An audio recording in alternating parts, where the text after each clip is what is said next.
So we're gonna give this a try. Replace these branch tubes or connector tubes.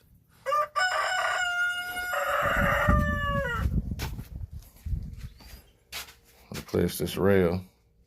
It was leaking from back here somewhere. So I don't know what's going on. But I leaked fuel all the way from here to Cali, through Utah to Colorado and back. So